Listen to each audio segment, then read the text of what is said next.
impact? What kind of thing would you suggest helps build resilience?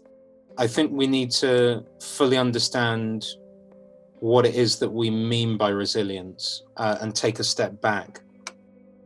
If I think about even recent personal experience, I probably thought about resilience in the way that's intimated in the question, which is, how do we strengthen ourselves? One of the pastors at my church does powerlifting for a hobby. He's a picture of health, he's a really strong guy, and he talks about pushing himself to the very edge and sometimes a little bit beyond. And it's that idea, it's almost like the inoculation theory that I talked about.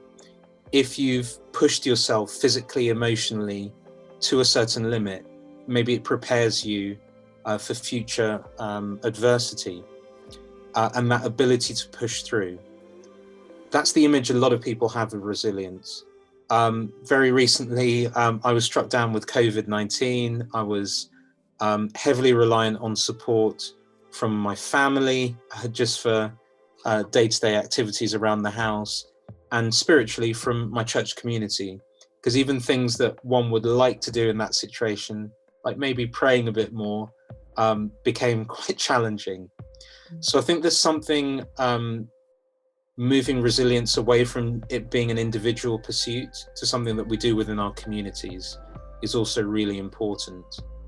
And that team aspect is something that is probably underplayed.